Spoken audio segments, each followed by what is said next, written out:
Hola, buenas tardes. Bienvenidos al Museo Arqueológico Nacional y, en primer lugar, pedirles disculpas por este pequeño fallo técnico que hemos tenido, pero que ya nuestro compañero ha solventado raudamente. Quería presentarles, vamos a asistir a una conferencia a raíz de la publicación de un libro llamado Alcalá la Vieja, reinterpretando el asedio de 1118 desde la arqueología actual, que nos ha parecido de gran interés para el conocimiento del público de la investigación que han llevado a cabo. O sea, este libro es fruto de una investigación muy interesante en el que, a mi juicio, nos presenta cómo un hecho histórico, un evento histórico puede ser reinterpretado no solo con la ayuda en la arqueología, pero con la ayuda de las tecnologías 3D y de diversas tecnologías digitales. Eso es lo más interesante y que nos lleva a distintas interpretaciones. Para ello contamos aquí con los autores del libro. A mi derecha se encuentra Rafael Montalvo Laguna, licenciado en Historia por la Universidad de Alcalá y formado en posgrados como gestor de patrimonio y arqueología, y que en la actualidad ejerce como profesor de secundaria y bachillerato. Además, ha compaginado esta actividad laboral con el desempeño de diversas investigaciones y publicaciones que van desde las necrópolis celtibéricas en el norte de Guadalajara a excavaciones en lugares tan emblemáticos como Complutum, el Llano de la Horca y, finalmente, el contexto de la batalla de la fortaleza medieval de Alcalá la Vieja, de la que nos vienen a hablar. Además de ello, ha realizado labores de conservación y protección en la villa romana del Val. A su derecha se encuentra Mario Ramírez Galán, profesor universitario y arqueólogo especializado en arqueología de campos de batalla y arqueología virtual, licenciado en Historia por la misma universidad, la Universidad de Alcalá de Henares, máster en Arqueología y Gestión de Patrimonio Arqueológico y doctorado por la misma universidad con una tesis titulada Los yacimientos olvidados, registro y musealización de campos de batalla. Actualmente forma parte del equipo de investigación de la Universidad de Alcalá de Henares en un tema sobre Egipto de Middle Kingdom Theban Project, a cargo del equipo de recreación virtual. En cuanto a su carrera docente, ha estado fundamentalmente situada en Estados Unidos, en la Universidad de Portland, y con cuyos alumnos realiza diversas actividades de excavación en Pollentia, en Palma de Mallorca.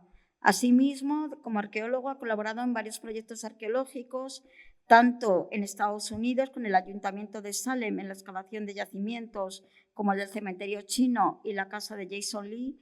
Ha participado en diversos proyectos de excavaciones también en España, en colaboración con diversas universidades e instituciones como Complutum, igualmente el Llano de la Horca, el sistema de atalayas de la Comunidad de Madrid, verdaderamente interesante, la batalla de Báetula, y el proyecto con la Universidad de Alicante, en el que se estudian los campos de batalla de la Guerra de Independencia.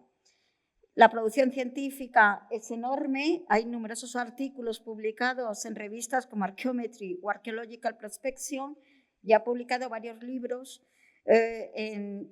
con la editorial británica Archaeopress.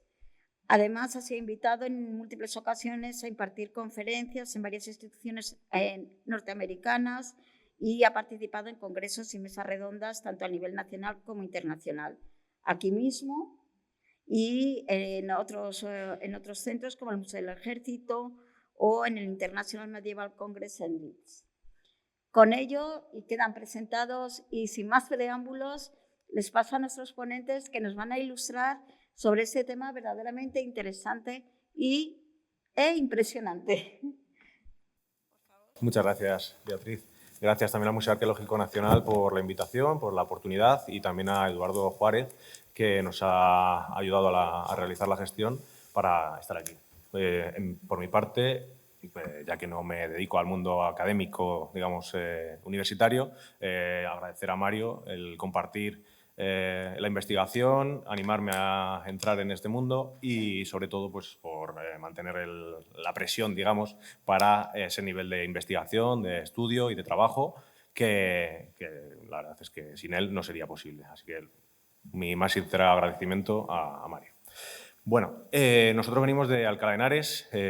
Nosotros somos los dos de nacimiento y de crianza, digamos, cerca de yacimientos tan importantes como Complutum, ¿vale? Hemos crecido jugando prácticamente encima del yacimiento.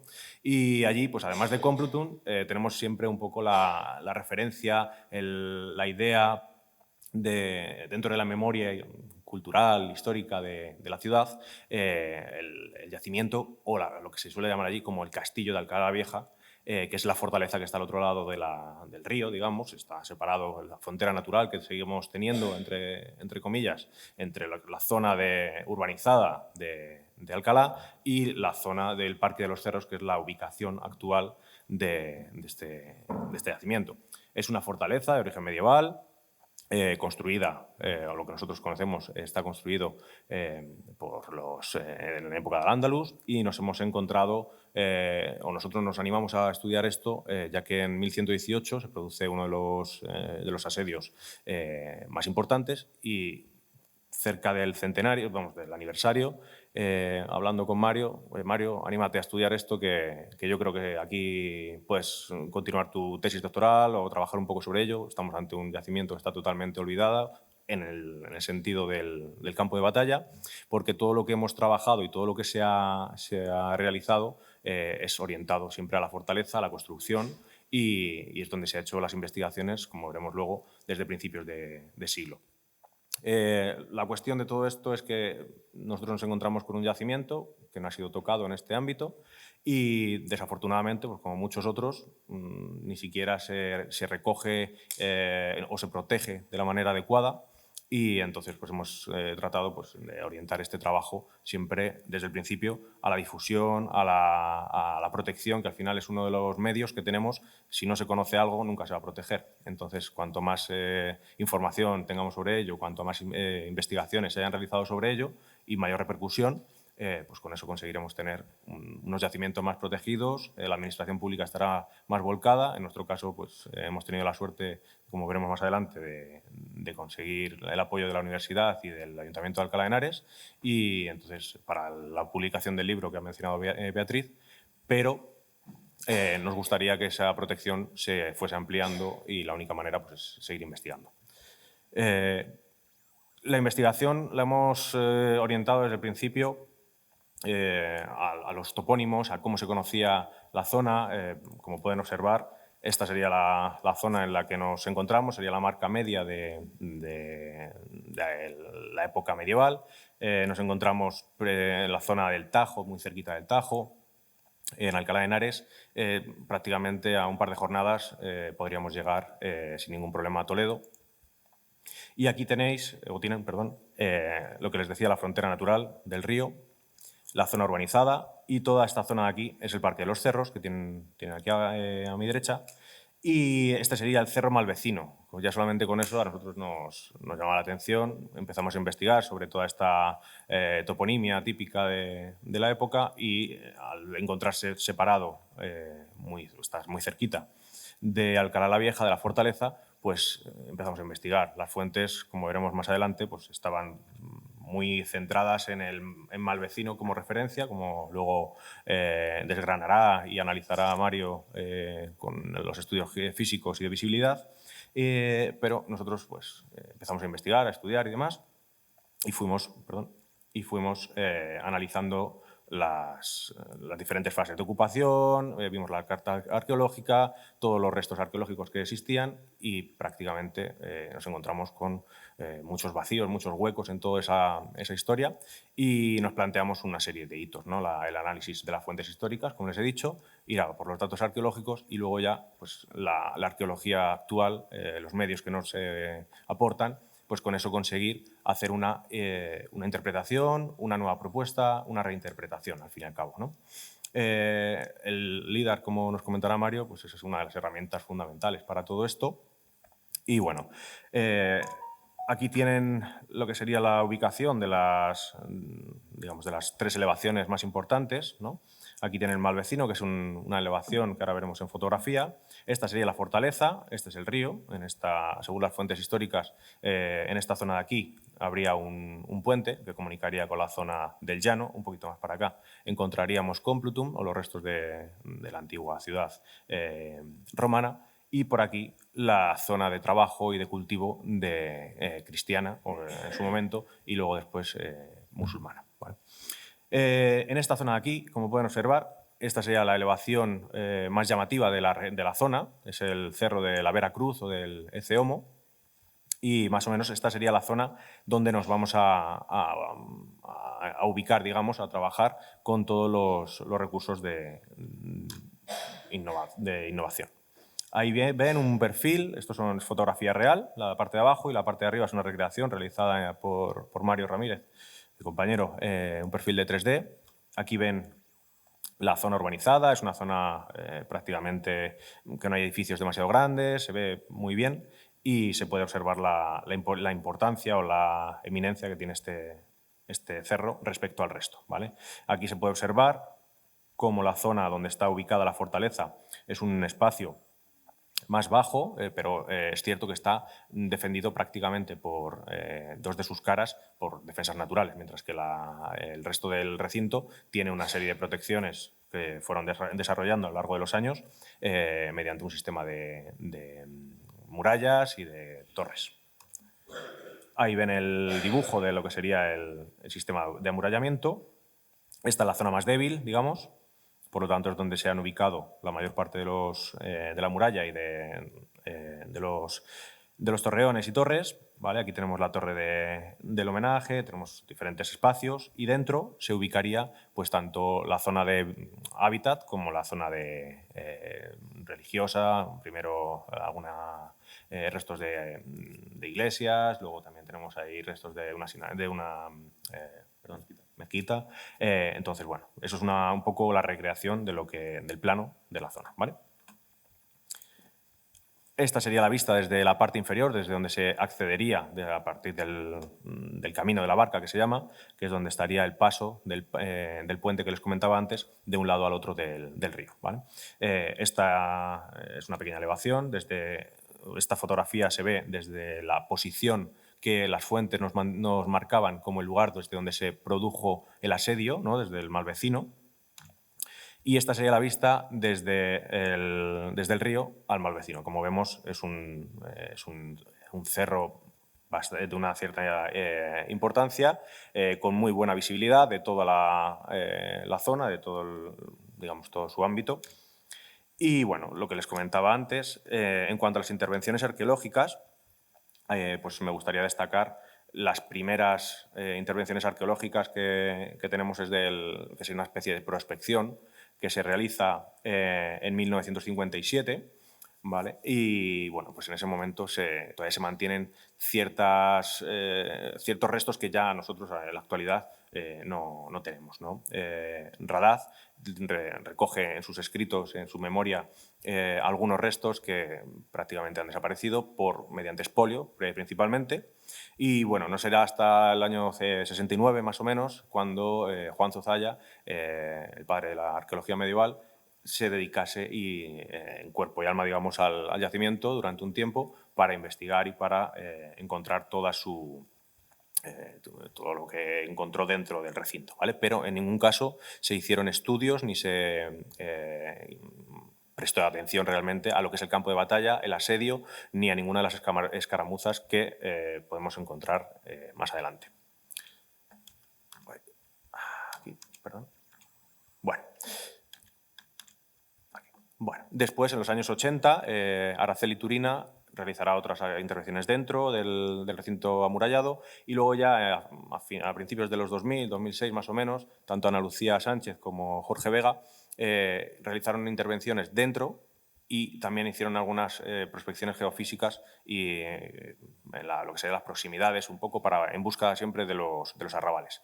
Y ya por último, los trabajos que vienen realizando Presas y Hernández desde 2009 más o menos, pero que siguen trabajando en la actualidad, son trabajos principalmente de desarrollo de todo lo que se había y de revisión de todo lo que se había estudiado hasta el momento y siempre también con el apoyo de la Comunidad de Madrid la verdad es que se están encargando de una labor muy interesante para conocer todo lo que es el interior de la construcción, de la fortaleza, y también están desarrollando actualmente, si no han ido, les invito a que vayan a ver el trabajo de restauración y de recuperación que se está haciendo de todo lo que es el lienzo de la muralla, que actualmente pues, es bastante más accesible que antes, que al final pues, era una especie de terraplén que no permitía la visita prácticamente, ¿vale?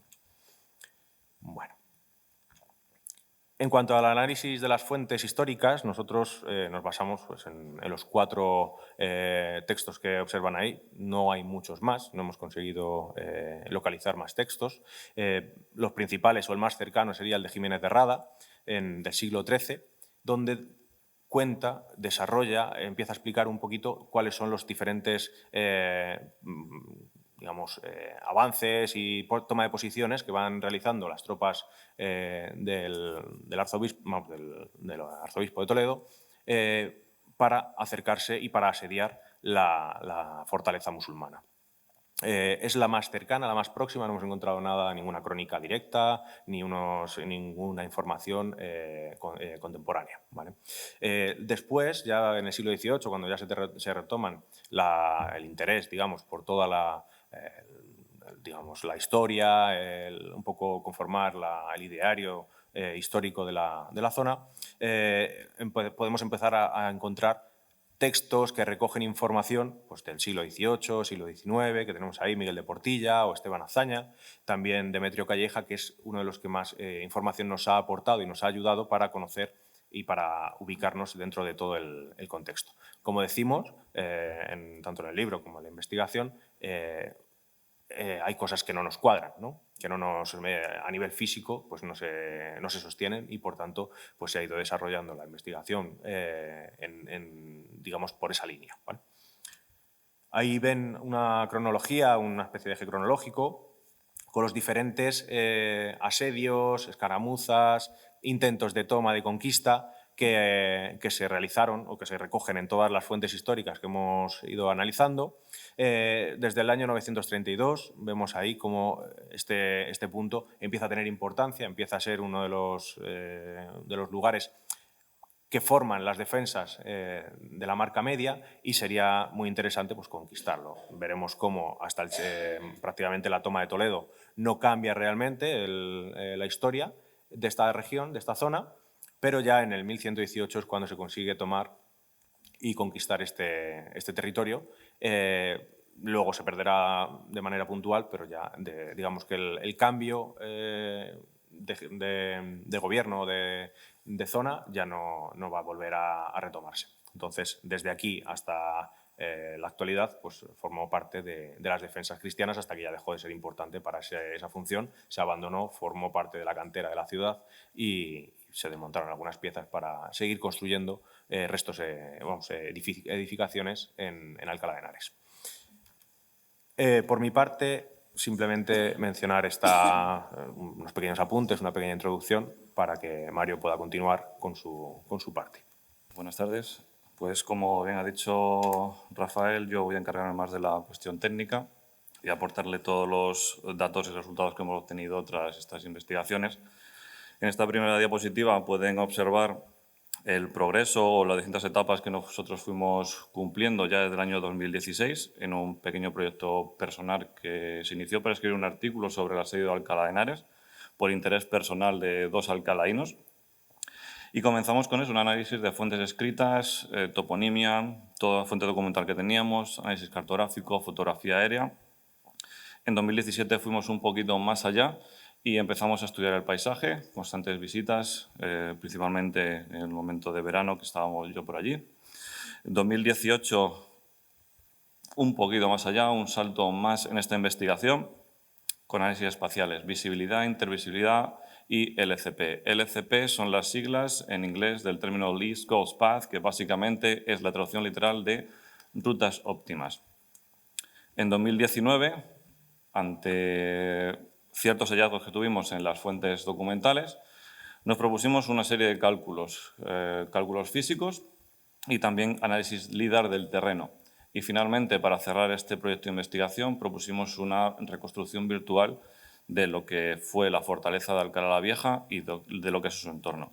He de decir que a día de hoy el resultado final de esa reconstrucción virtual sería distinto, porque gracias a esas investigaciones que se ven realizando desde el año 2000, pues salen a la luz nuevas investigaciones y habría que modificar algún que otro aspecto de esa reconstrucción.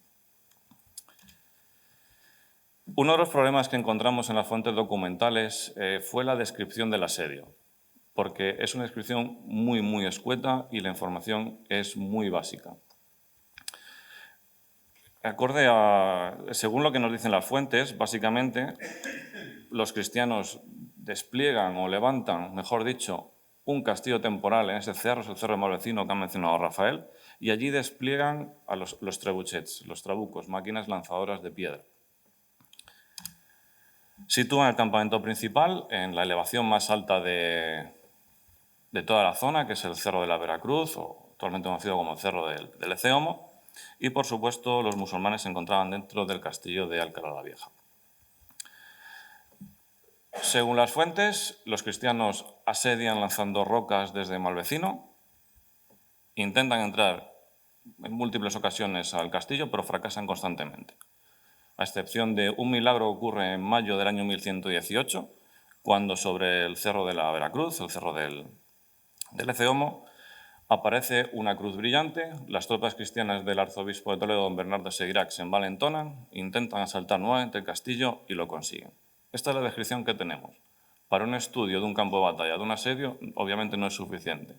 ¿Por qué? Porque no tenemos información del número de tropas, no tenemos información del despliegue, no tenemos información de la ruta de asalto, no tenemos información de las zonas en las que pudieron desplegarse cada una de las tropas. No tenemos absolutamente nada. En contrapartida, sí tenemos una muy buena descripción del paisaje y eso nos permite, hasta cierto punto, delimitar más o menos lo que sería el área del asedio, ¿de acuerdo? Y luego otro problema que tenemos es una ausencia, porque no hay ningún solo trabajo que se haya centrado en el análisis del asedio desde un punto de vista arqueológico. Por ese motivo, nosotros nos planteamos una serie de objetivos en este proyecto, que principalmente lo que queríamos era corroborar y completar las fuentes documentales. Esos objetivos eran estudiar las posiciones cristianas, por qué el arzobispo decide situar dos puestos, uno en el Malvecino y otro en el Eceomo. La ruta de ataque, la ruta de asalto, es importante para entender cualquier hecho de armas. Los restos del castillo temporal. Las fuentes cuentan constantemente que había un castillo temporal cristiano en Malvecino. Nosotros apoyamos esa teoría, pero es necesario corroborarla con datos, de alguna manera. Y finalmente, el despliegue de los trabucos.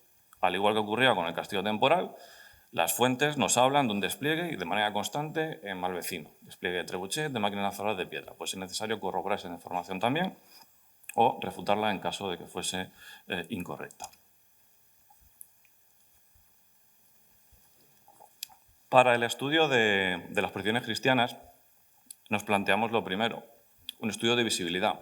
¿Por qué? Porque si tú sitúas tropas en dos puestos, dos elevaciones orográficas, que aquí pueden ver con mayor altura que el castillo de Alcalá la Vieja, tenía que tener una buena visibilidad para controlar el terreno y controlar al enemigo.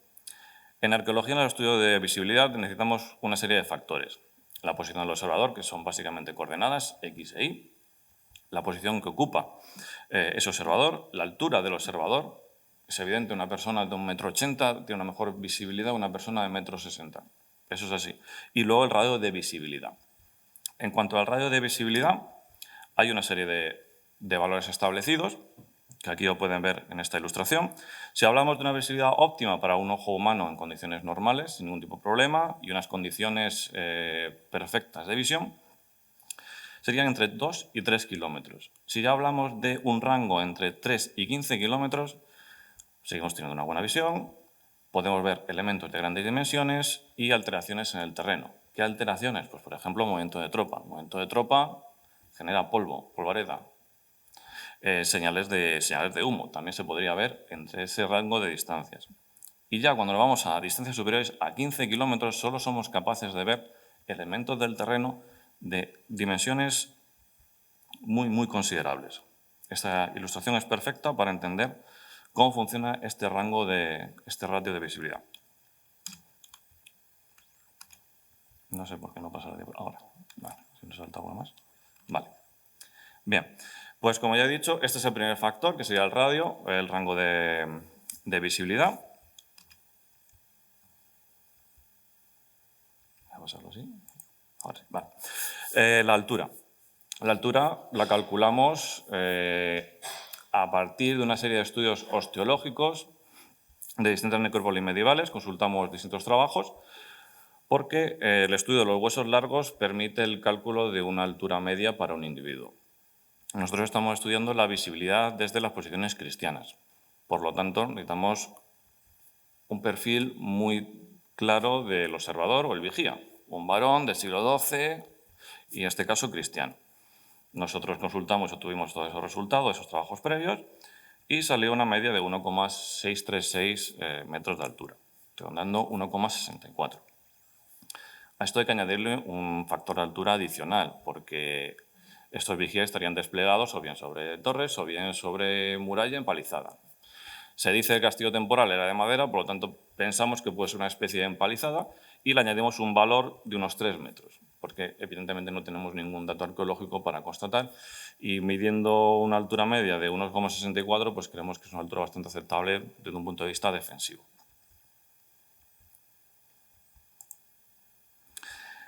Esta loma que ven aquí pertenece al Cerro Malvecino.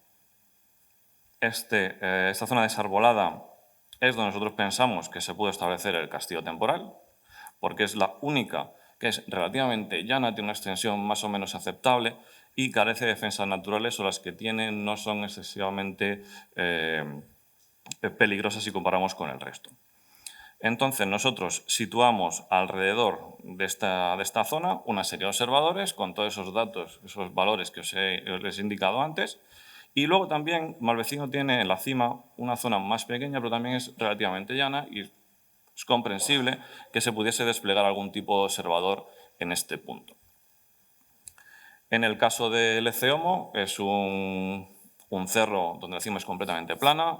Allí no añadimos ninguna altura adicional porque está protegido por defensas naturales y situamos los vigías en lo que sería el borde de la elevación para simular el camino de guarda. En esta primera imagen que ven aquí, con esta tonalidad en color fucsia, es la visibilidad desde esa zona desarbolada de que les he mencionado donde podía estar el castillo temporal. Y como se puede observar, es una visibilidad bastante aceptable. Lo más importante es que cubre la zona del castillo de Alcalá la Vieja, parte del río y las principales elevaciones del terreno. Esta otra visibilidad, en tonalidad roja, es desde la cima de Malvecino. Obviamente, a mayor altura, una mejor visibilidad, cubriendo prácticamente la totalidad de lo que hoy se conoce como el Parque Natural de los Cerros de Alcalá. Cubre Alcalá la Vieja, la zona de los catalanes, que es la zona donde estaban los arrabales musulmanes, rutas principales, el río y, por supuesto, el cerro del Eceomo. Y esta es la visibilidad en color azul desde el Eceomo, cubriendo nuevamente prácticamente todo el parque natural, incluyendo, de nuevo, el castillo de Alcalá la Vieja. ¿Esto qué nos dice? Nos dice que el arzobispo de Toledo eligió muy inteligentemente esta posición. No fue una elección aleatoria, sino que se basó en una serie de parámetros para levantar un castillo temporal, levantar un campamento principal. Teniendo dos puestos cristianos, nosotros nos planteamos la siguiente duda. ¿Pudo haber intervisibilidad? ¿Pudo haber comunicación entre ellos? A priori pensamos que sí, porque sería mucho más sencillo comunicarse visualmente que mandar algún tipo de soldado, bien a caballo, bien a pie, de una posición a otra. Los factores involucrados son exactamente los mismos: la altura, las coordenadas y el radio de visibilidad. Y el resultado, como era de esperar, fue positivo. En este caso únicamente seleccionamos un observador en el Eceomo, en la mejor posición, que es este vértice de aquí, y dos en las dos zonas de Mar Vecino, donde previamente habíamos hecho un estudio de visibilidad. Por lo tanto, tenemos una visibilidad positiva, intervisibilidad positiva. Eso habla de una posible comunicación entre ambos puestos y la comunicación seguramente siguiese el mismo patrón, el mismo sistema de las atalayas medievales, que eran señales mediante fuego, humo o mediante espejos. Con este dato, nuevamente, corroboramos la buena elección por parte de Arzobispo Toledo de estos dos lugares. El siguiente objetivo de nuestro trabajo era conocer la posible ruta de asalto al castillo, porque las fuentes, como les he mencionado, no decían absolutamente nada. Para ello usamos nuevamente el software conocido como Sistema de Información Geográfica y calculamos esas LCP, esas rutas óptimas. Para ello necesitamos una serie de nuevos valores, nuevos factores.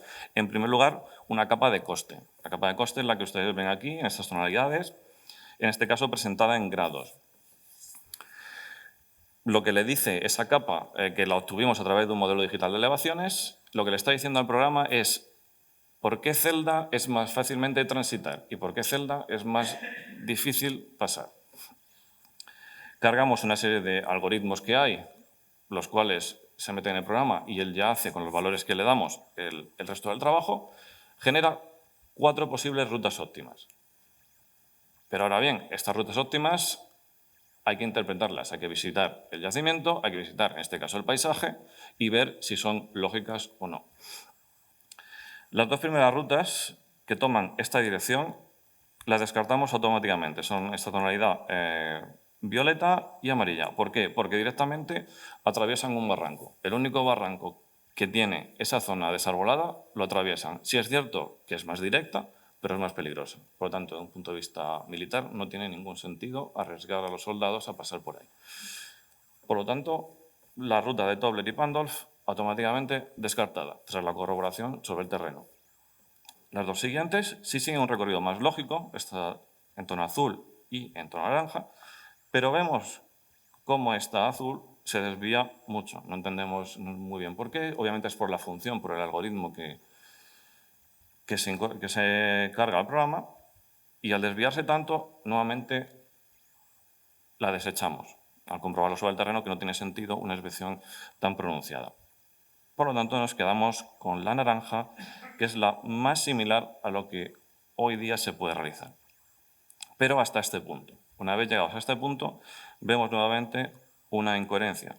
¿Por qué? Porque atraviesa directamente la pendiente. Es una pendiente muy pronunciada. Si recuerdan la imagen que les ha mostrado Rafael del castillo, es una pendiente con una inclinación muy, muy grande.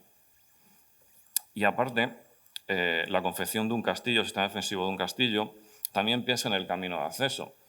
Por lo tanto, la ruta correcta sería llegar hasta esta zona de aquí, atravesar hasta aquí y luego iniciar el ataque a la puerta.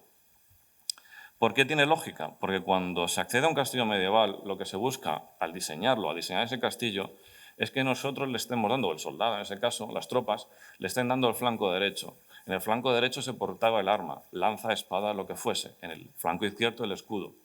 Si nosotros estamos forzando a las tropas enemigas a acceder dándonos el flanco derecho, van a estar a nuestra merced de proyectiles, piedras, todo lo que les queramos tirar. Por lo tanto, un acceso directo no tendría ningún sentido. Nuevamente, con el Sistema de Información Geográfica, hemos conseguido rellenar un vacío documental en las fuentes escritas. Y ahora, con esta información, nos planteamos por qué fracasaban. Eso es un dato que se repite constantemente. Las fuentes escritas hablan de la fiereza, la bravura de las tropas musulmanas y del fracaso constante de los cristianos, pero no mencionan nada más.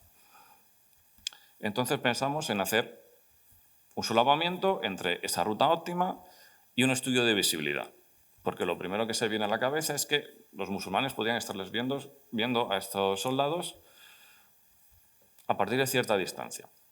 Hicimos un cálculo de visibilidad exactamente igual, con los mismos parámetros. Lo único que cambiaba, que buscábamos a un individuo musulmán, pero siglo XII y varón. Y también cambiaba la altura. porque en este caso no estaban desplegados sobre una empalizada o un posible castillo temporal, sino sobre la muralla y las torres. Problema, que lo que se conserva del lienzo de muralla es muy poco, la altura es muy baja, no hay prácticamente nada, por no decir nada, a una altura más o menos aceptable, y con las torres ocurre lo mismo, a excepción de una, la torre número 9, que a pesar de no estar completa, sí tiene una buena altura, 6,5 metros. La usamos como punto de partida y extrapolamos ese valor al resto de las torres del sistema defensivo de Alcalá la Vieja. Aquí ven todas las torres. Esta es la torre número 7, no la contamos porque es la torre cristiana, es la torre albarrana. Entonces la sacamos de esta ecuación. Y esta es la torre número 9, que es la que conserva una mayor altura.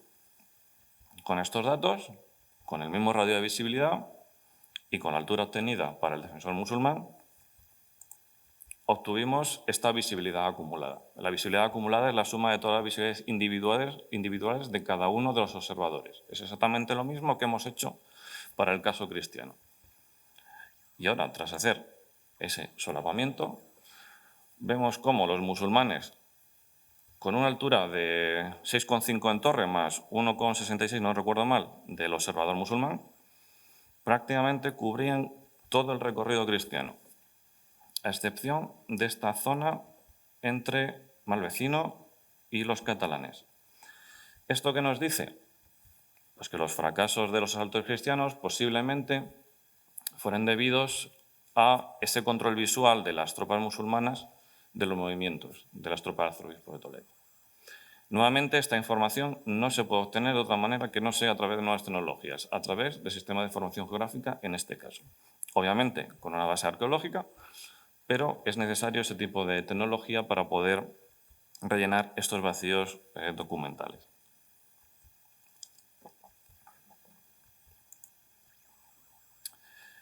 Como ya hemos mencionado, la documentación escrita habla constantemente de un castillo temporal. Nosotros defendemos la posible existencia de un castillo temporal en esa zona porque reúne una serie de características buenas para ello. Aparte, ya prospecciones en los 70 mencionaban restos de muro, de un posible asentamiento alto medieval, restos de cerámica, y Manuel Retuerce también lo corrobora. Entonces, tal y como hemos aprendido, nos han formado, fuimos a consultar la fotografía aérea del IGN y del Servicio Cartográfico Laguna de Madrid. Empezamos con la fotografía aérea vertical, pero no encontramos ningún crecimiento diferencial de ningún tipo. Únicamente esta fotografía oblicua de la base cartográfica Laguna de Madrid, no sé si se puede observar bien en pantalla, nos muestra una pequeña alteración del terreno, una especie de zona rehundida. Aquí, aunque se encuentra pixelada, se puede distinguir una forma más o menos rectangular que podría indicar algún tipo de crecimiento diferencial. Modificación del terreno hay. Ante esta situación, nos planteamos utilizar datos LIDAR para ver si podía haber algún tipo de estructura soterrada con mayor precisión que la que nos está dando la fotografía aérea. Utilizamos los datos del IGN y optamos por estos 3 métodos de visualización. Hay múltiples y se suelen utilizar varios e ir cribando y coger lo que más nos interesa. Por lo tanto, nosotros utilizamos el Hill Shading, el Local Relief Model y el Sky View Factor. Fuimos viendo la visualización, el resultado que nos daba, para interpretar lo que teníamos en la fotografía aérea. El primero de ellos, el Analytical Hill Shading, es el, entre comillas, más natural. ¿Qué quiere decir con que es el resultado más natural?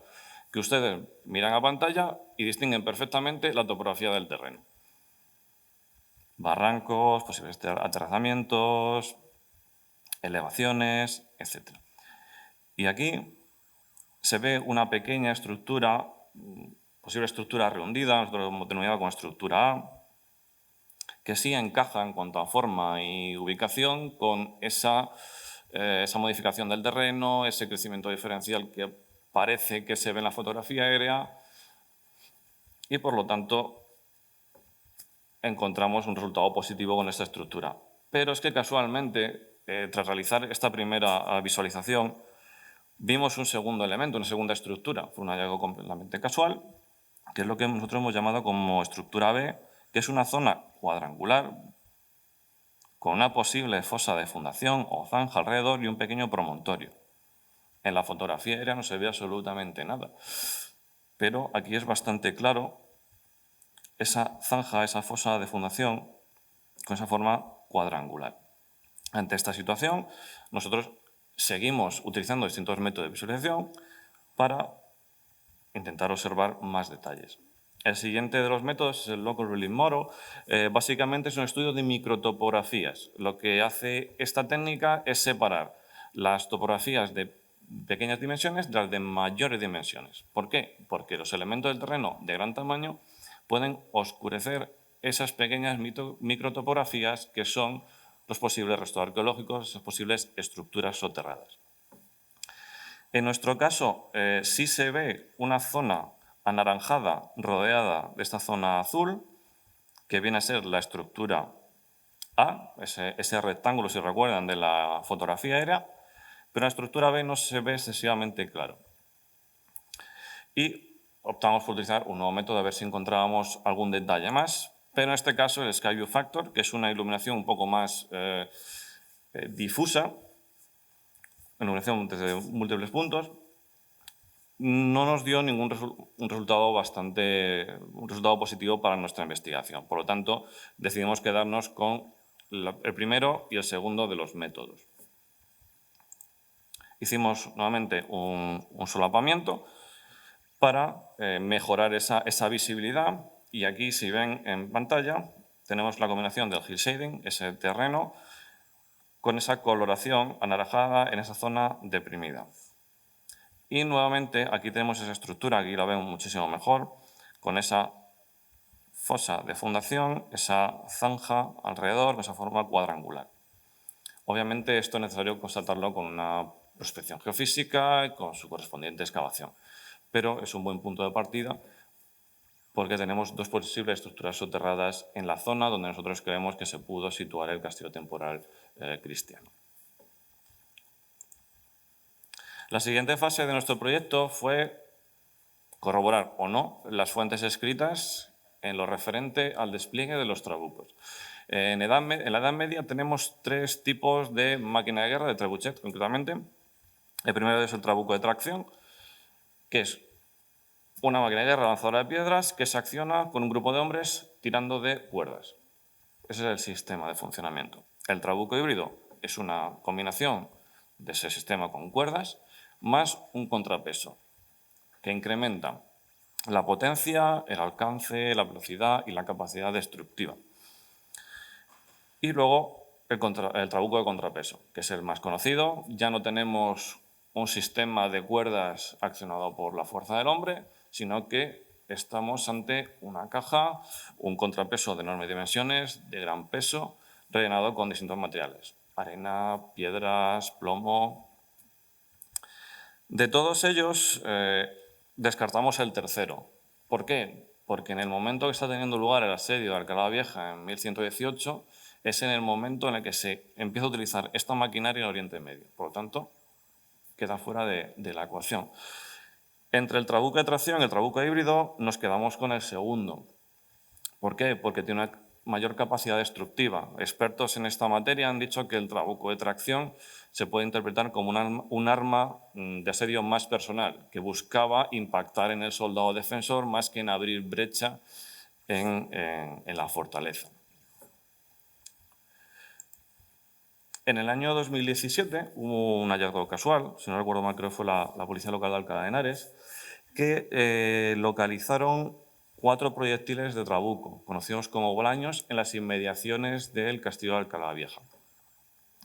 Rafael los estudió, determinamos que era un material calizo, todos ellos, distintas dimensiones, distinto diámetro y, como pueden ver, distinto peso. En un primer lugar, teníamos la duda de si podía estar asociado al periodo medieval, al asedio, o ser posteriores, porque carece de estratigrafía, no podemos situarlos, y tuvimos que hacer una correlación, una extrapolación de datos y compararlos con asedios del mismo periodo en otros países, concretamente el asedio de Arsuf en Israel Obviamente ellos cuentan con una cantidad de materiales enorme. Nosotros tenemos 4 proyectiles y ellos tienen 2.400. La diferencia es considerable.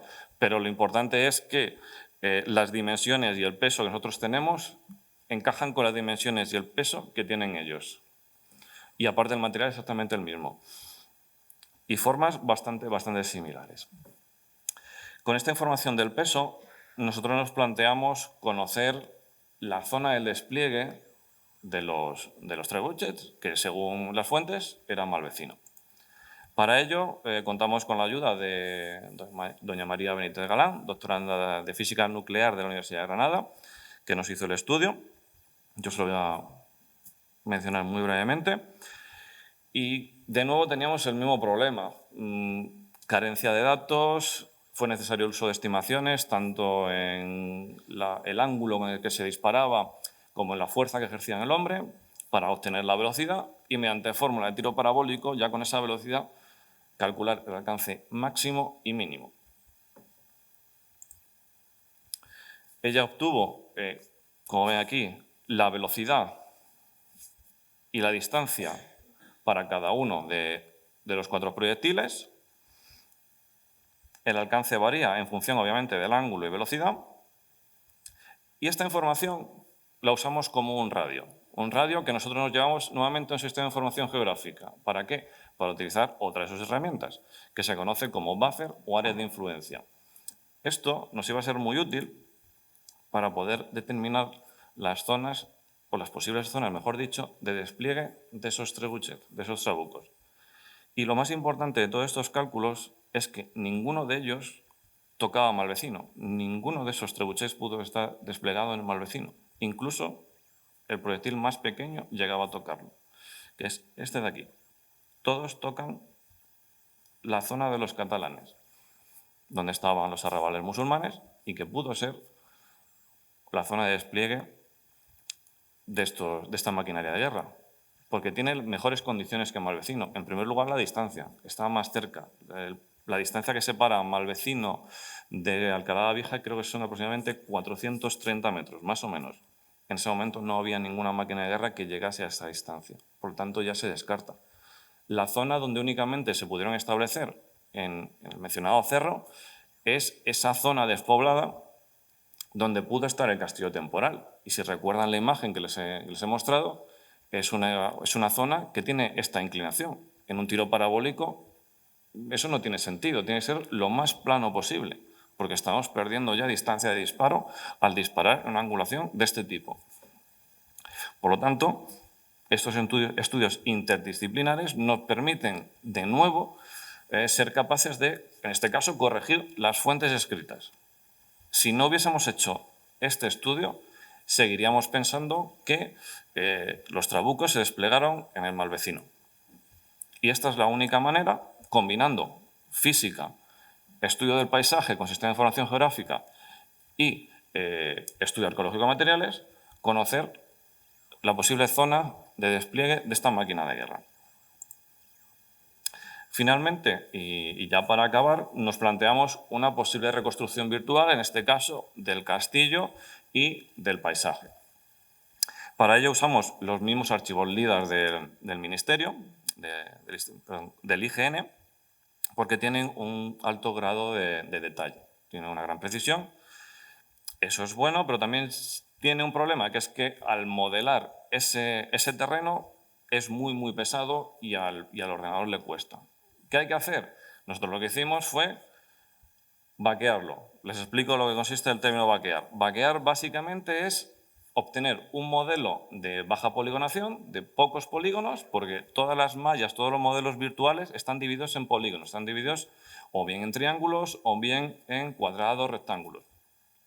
Pues es bajar esa poligonación pero sin perder detalle. Tenemos la alta definición, pero nos pesa muy poco y lo podemos mover con muchísima facilidad. A continuación, hicimos un texturizado de manera procedural del terreno, basándonos en la vegetación que hay, en el tipo de suelo que hay, en este parque natural de los Cerros de Alcalá. La siguiente fase de nuestro trabajo fue el modelado de los assets, que son aquellos elementos de la reconstrucción que van a tener una importancia, que por lo tanto necesitan una documentación arqueológica e histórica rigurosa. Y luego, finalmente, lo que se conoce como props, que son, podría ser el atrecho, que no es necesario que tengan una información arqueológica, sino que dotan de vida, de realismo a ese render, a esa imagen. Aquí tienen en pantalla lo que sería ese modelado del terreno, del paisaje, porque en arqueología no se puede entender un yacimiento si no entendemos el paisaje. Son dos cosas que están completamente ligadas. Aquí ya lo tenemos optimizado, ese término que he utilizado antes, vaqueado. También tenemos colocada ya lo que sería la vegetación en las zonas que nosotros queremos que salga por pantalla, porque obviamente esta zona también es una zona arbolada en el mundo real, pero no iba a salir en ese render y por lo tanto no es necesario plantar de manera virtual los árboles en los márgenes del río. Aquí tenemos también la zona de mar vecino y toda la vegetación arbustiva por las distintas lomas y elevaciones del cerro, de los distintos cerros. Ya aquí situados los distintos elementos, el castillo con posibles edificaciones en el interior, el puente que ha mencionado Rafael con anterioridad, los arrabales, zona de granjas. Esta es una fotografía que realizamos, creo que fue en 2017. Actualmente hay muchísimo más sacado a la luz, es completamente distinto, pero así tienen una imagen visual de lo que era en ese momento el castillo de Alcalá la Vieja, para que comparen con la reconstrucción que hicimos en 2020, que como les he mencionado anteriormente, habría que modificarla porque creo que ha sido este año, se ha descubierto que una de las torres es de planta circular. Si no recuerdo mal, es esta que estoy señalando con la flecha. Por lo tanto, únicamente sería modificar esa torre. Una distinta perspectiva de la reconstrucción, de ese render estático, donde tenemos pues, toda esa zona de granjas, el sistema defensivo, las zonas arrabales y el terreno donde se encuentra ubicado el castillo de Alcalá la Vieja. Esto es una propuesta de sistema de cartelería, donde tenemos también las distintas unidades reconstructivas con su correspondiente escala de evidencia arqueológica. Las tonalidades más frías es en las que no tenemos información arqueológica, directamente no se necesita, como por ejemplo todo lo que es vegetación, atrecho, y las tonalidades más cálidas donde sí contamos con información arqueológica. En cuanto a las conclusiones, pues nosotros creemos que sí es posible la existencia de un castillo temporal, por lo que hemos podido ver en LIDAR, por lo que hemos podido observar también con esa fotografía aérea. Obviamente, todo esto hay que corroborarlo porque son propuestas teóricas que nosotros hacemos y sería necesario esa excavación, esa prospección. Hemos sido capaces de aportar esa posible ruta de asalto al castillo que no se encuentra en ninguna de las fuentes. Hemos corregido todas las fuentes en lo referente al despliegue de los trebuchets, que es una ubicación completamente distinta. Y esto lo que nos está mostrando es que estos estudios interdisciplinares, estas aplicaciones de nuevas tecnologías, son completamente necesarios para estudiar hechos pasados y corroborar o refutar información en las fuentes escritas y también pues, los trabajos previos que se han hecho enfocados, en este caso, al asedio de Alcalá la Vieja. Muchísimas gracias. En primer lugar, agradecer a los dos ponentes esta magnífica ponencia que nos enseña cómo las tecnologías que son el futuro en el campo de la arqueología del paisaje, en este caso, nos ayuda a entender con eventos, acontecimientos del pasado. Y ahora se abre un turno de preguntas. Si tienen ustedes preguntas para realizarles a nuestros ponentes, en este caso. Buenas tardes y muchas gracias por su muy interesante y sorprendente exposición. La verdad es que nunca había escuchado el análisis de una posible batalla, de un asalto, de un asedio desde el punto de vista arqueológico, planteado como ustedes lo están planteando, que es muy interesante, ¿no? Pero me queda una duda, aparte de esos 4 proyectiles que ciertamente han tenido una trascendencia enorme, ¿no? En la configuración de los trabucos, que por cierto, el término trabuco no sé exactamente, supongo que será una torre de asalto o algo por el estilo, no sé exactamente qué es. No se han encontrado ningún otro vestigio de, yo qué sé, de restos de lo que en un asedio se puede encontrar. No se han encontrado nada más que esto.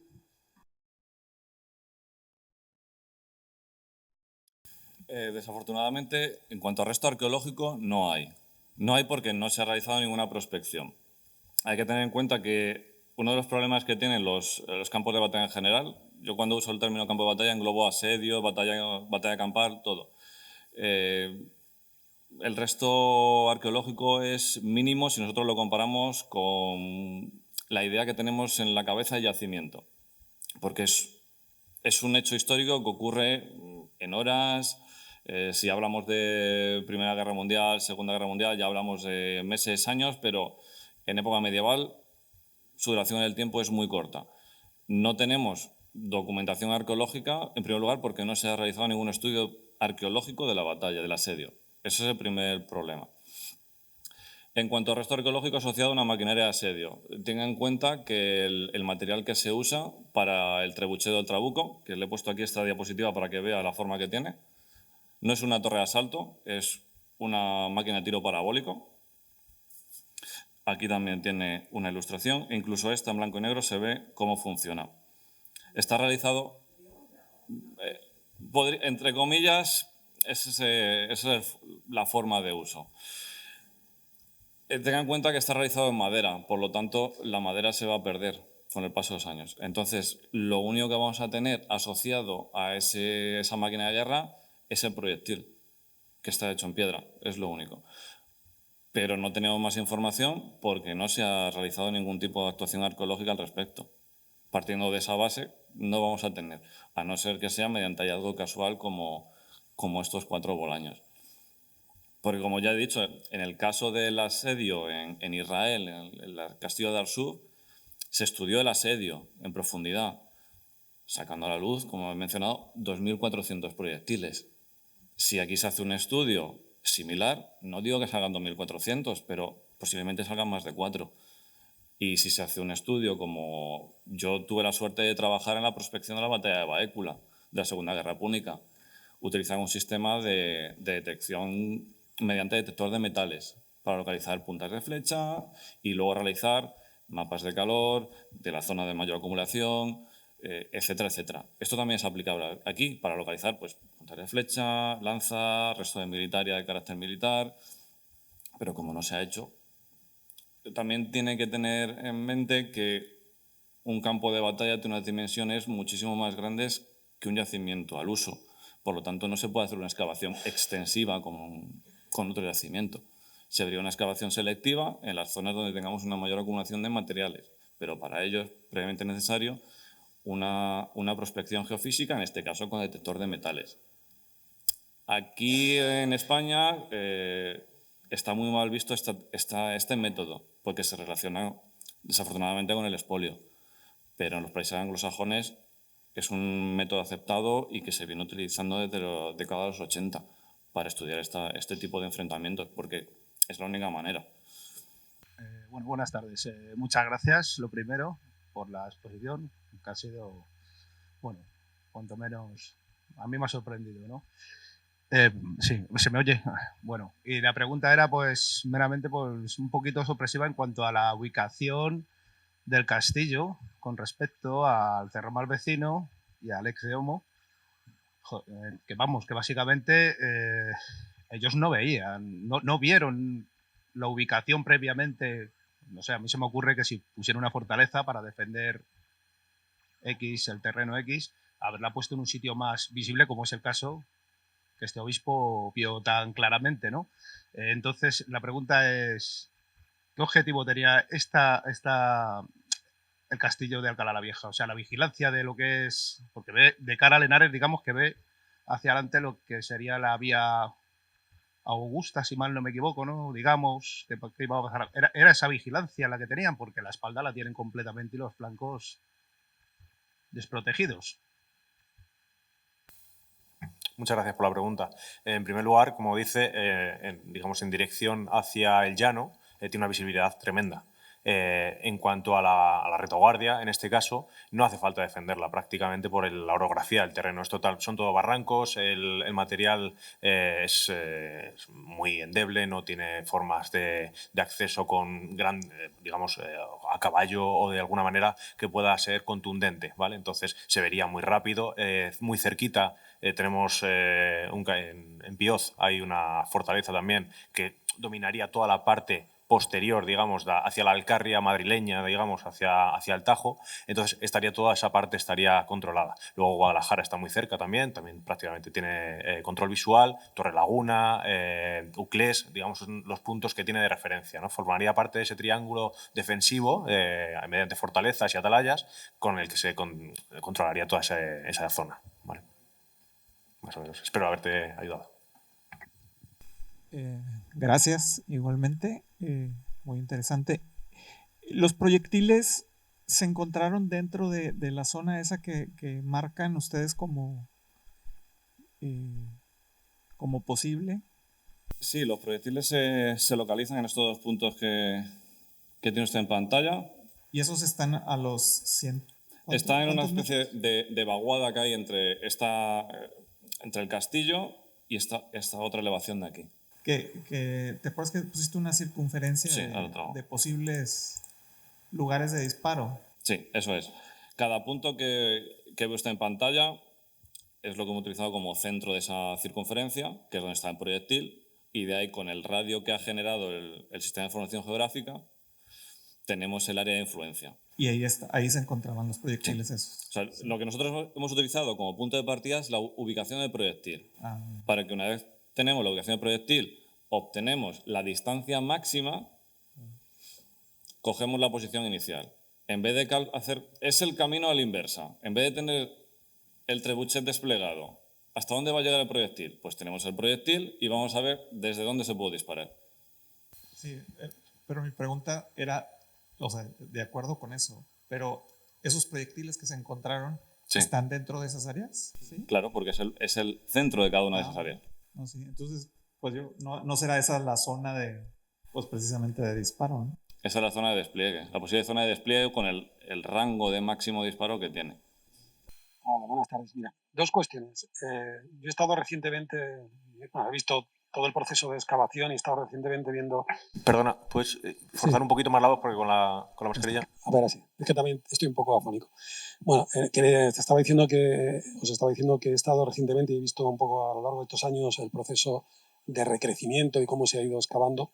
Y he visto que han sacado, bueno, pues trozos de lienzo. Y quería haceros dos cuestiones. Una relacionada con esos lienzos que se han encontrado, si habéis visto alguna zona de impacto, esos lienzos originales que se haya podido estudiar, oquedades, huecos que se hayan podido quedar ahí resaltados. Y otra más relacionada con la primera parte de la introducción, un poco por fijarme en el paisaje. De las veces que yo me he puesto ahí en alto, cierro los ojos y he visto que habían encontrado ahí materiales también de época romana, ¿no? Y yo intentaba, sobre todo con los materiales de la época romana que está detrás del arco donde se ha reconstruido el arco de herradura, cómo era el paisaje, cómo hicieron los romanos que vivían en Complutum para fijar ahí, establecer un monumento, establecer cuál era la idea, cuál era la visibilidad, qué rango tenía con respecto a la distancia que había al Complutum, ¿vale? Y lo que pudieran haber encontrado ahí edificado por los romanos. Gracias.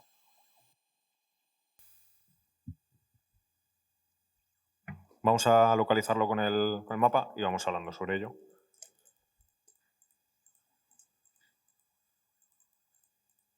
Estaba al principio, sí, prácticamente.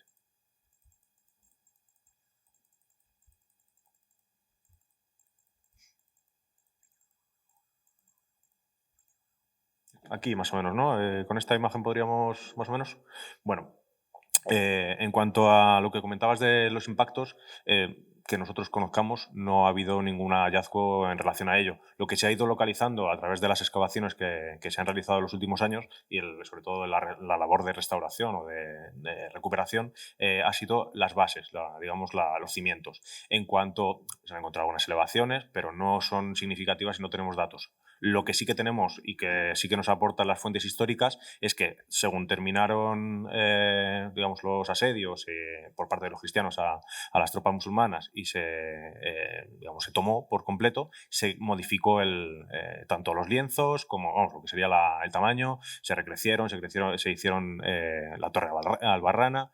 Entonces, no creo, dudo mucho que se localice algún tipo en las condiciones en las que está y en la escasa protección que ha tenido a lo largo de los años, se consiguiese localizar una zona de recrecimiento o que veamos realmente que pudiese ser una zona de impacto, como en otras construcciones que al final observamos, hacemos un estudio de paramentos y podemos ver que esta zona está destruida, se ha reconstruido a posteriori. Aquí en este caso yo me aventuro a decir que no será posible, ¿vale? Y la otra pregunta en cuanto a la visibilidad desde en época romana, digamos, la cercanía con Complutum es mucha. Hay que tener en cuenta que Alcalá de Henares, la actual Alcalá de Henares, es una ciudad itinerante, ¿no? Recuerdo a Sebastián Rascón, que nos decía siempre que era una ciudad itinerante que se empieza a desarrollar en San Juan del Viso, luego baja al llano, desde el llano, donde está actualmente el yacimiento de Complutum, se empieza a desplazar hacia lo que sería ahora, si han ido ahora últimamente al centro de Alcalá, donde está actualmente la Catedral Magistral, toda esa zona de ahí. Y a partir del dominio musulmán, a partir de ese momento, se traslada a este lugar, a este posicionamiento, a la elevación, al otro lado del río, por cuestiones meramente, lo que hemos dicho antes, de visibilidad, defensiva, un poco dadas las circunstancias. Cuando acaba el periodo de reconquista, se baja otra vez al llano y es donde se empieza a desarrollar toda la ciudad que nosotros conocemos actualmente, ¿vale?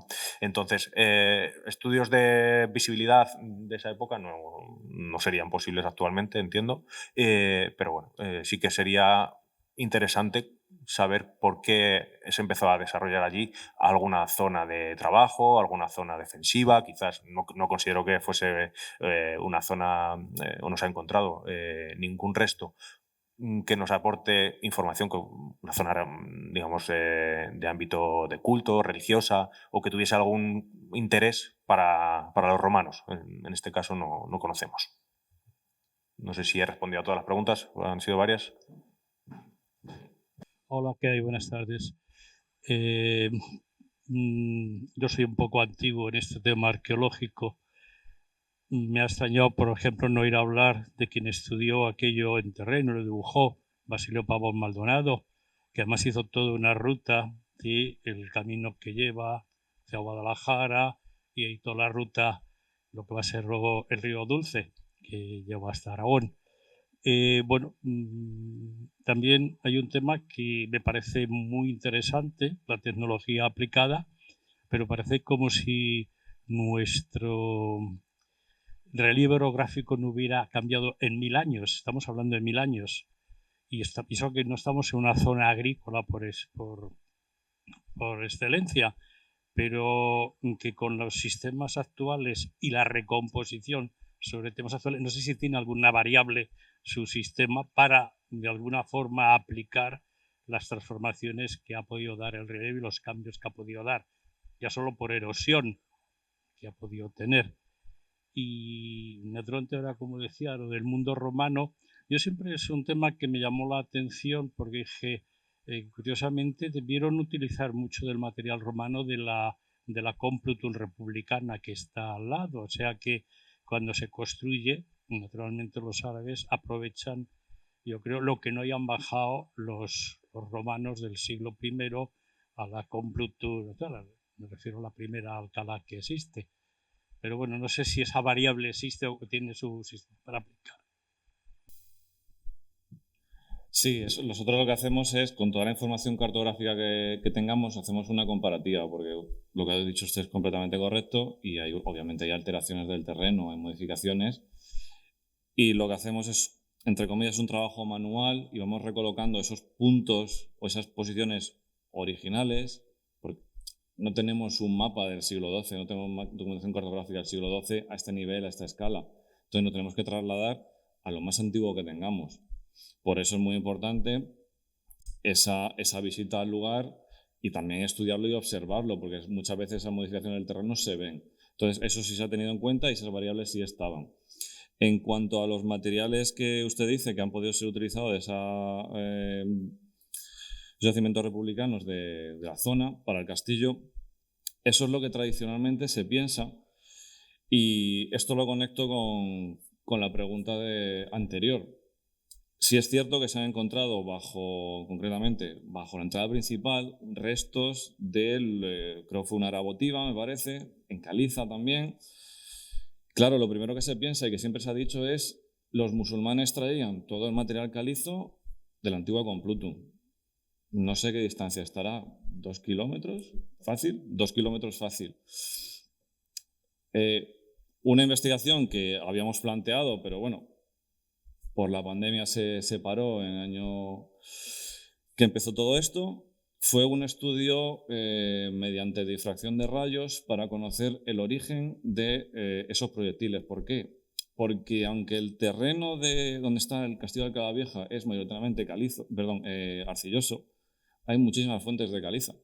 Y alguno de ellos caliza dolomítica, que es muchísimo más resistente que la caliza. La caliza, vamos a decir, normal, o la que todos conocemos, tiene un índice de durezas, si no recuerdo mal, de 3, que es muy bajo. La caliza dolomítica es mucho más dura. Por lo tanto, creemos, y hay arqueólogos que también lo están defendiendo, que los materiales calizos que hay en el Castillo de Alcalá Vieja no vienen de Complutum. Que podría venir alguno, totalmente de acuerdo, pero probablemente se obtuviesen de zonas más próximas. Porque si nosotros estamos asediando un castillo donde los proyectiles son de caliza, desde un punto de vista logístico no tiene sentido. Cojo materiales en Complutum a 2 kilómetros, me los traigo a la zona del asedio y los empiezo a trabajar, o los trabajo allí y me los traigo. No tiene, de un punto de vista militar y logístico no tiene sentido. Y la zona está bastante llena de caliza. Lo único lo que se ve siempre son esos materiales arcillosos que cuando llueve parece que el castillo, la zona donde está situada, se va a caer. Pero eso es lo que usted ha dicho es la visión tradicional de eso. Que por supuesto que habrá materiales utilizados desde Complutum, por supuesto. Pero para levantar un castillo entero, yo creo que debieron utilizar los materiales de zonas próximas, concretamente. ¿Alguna pregunta más? ¿No?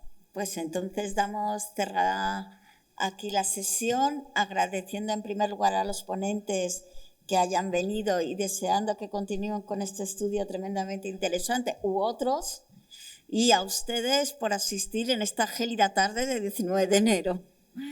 Muchas gracias a todos.